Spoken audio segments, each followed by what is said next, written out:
বাঙালি খানায় সবাইকে স্বাগত জানাই। আপনারা তো অনেকভাবে পনির রান্না করে খেয়েছেন, একবার আমার মতন করে সহজ পদ্ধতিতে আপনিও শিখে নিতে পারবেন ছোট ছোট টিপস সহ। তবে আমি আজকে এখানে পনির ভাপা তৈরি করব খুব সহজ পদ্ধতিতে। এতটাই সুস্বাদু হয়েছিল খেতে, আপনি একবার রান্না করলে বারবার রান্না করবেন।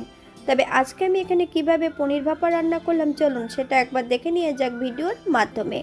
আশা করছি আজকের ভিডিওটি ভালো লাগবে। সকল বন্ধুদের কাছে অনুরোধ করছি সম্পূর্ণ ভিডিওটি দেখার।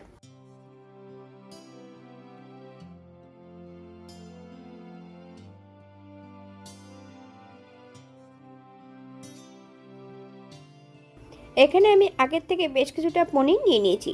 পনিরগুলোকে একটু বড় বড় করে পিস করেছি, কিছু ছোট ছোট টুকরো করে নিয়েছি।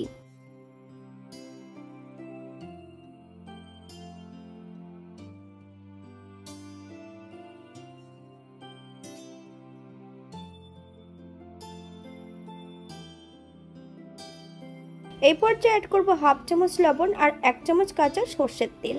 পনিরগুলো ম্যারিনেট করে 20 থেকে 25 মিনিটের জন্য রেখে দেব।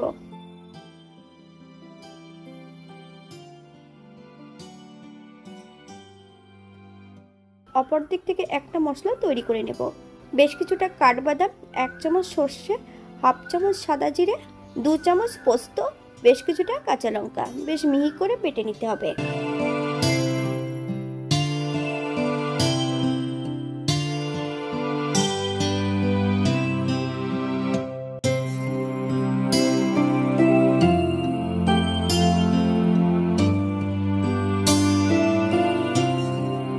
এই পর্যায়ে আমি সম্পূর্ণ মশলাটা বেটে নিয়েছি।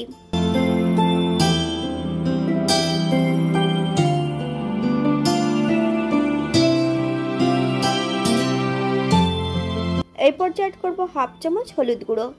আপনারা যদি কাশ্মীরি লঙ্কার গুঁড়ো পছন্দ করেন তাহলে এই পর্যায়ে অ্যাড করতে পারেন। 2 চামচ কাঁচা সর্ষের তেল। মশলাটা বেশ ভালো করে মিশিয়ে নিয়ে সম্পূর্ণ পনিরের মধ্যে অ্যাড করে দেব।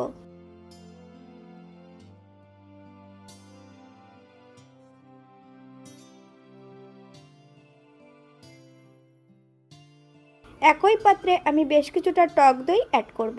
হাফ চামচ লবণ, আপনার স্বাদ অনুসারে লবণটা অ্যাড করবেন। হাফ চামচ চিনি।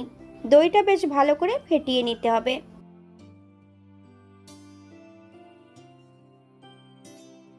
পনিরের মধ্যে সম্পূর্ণ দইটা অ্যাড করে দেব।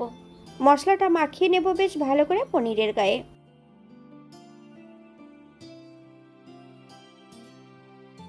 সম্পূর্ণ মশলাটা বেশ ভালো করে পনিরের গায়ে লাগিয়ে নিয়েছি।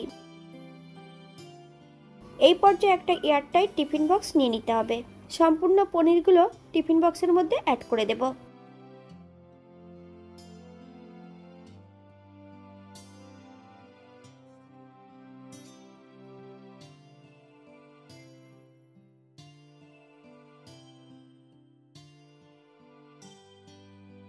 এই পর্যায়ে অ্যাড করব 2 চামচ কাঁচা সর্ষের তেল, বেশ কিছুটা কাঁচা লঙ্কা।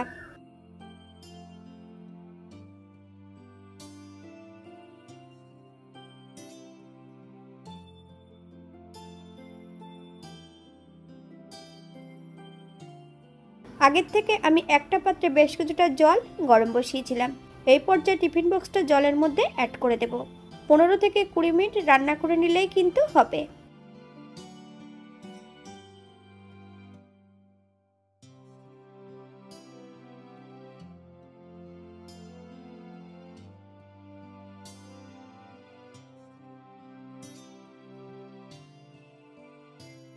কুড়ি মিনিট পর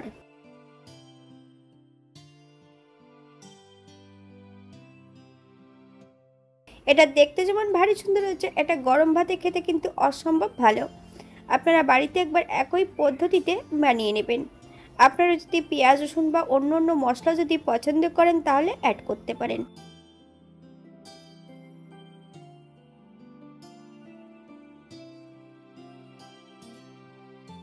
আজকের ভিডিওটি এই পর্যন্ত। সবাই সুস্থ থাকবেন, ভালো থাকবেন। অন্যদিন নতুন রেসিপি নিয়ে আপনাদের সামনে আবার আমি হাজির হব।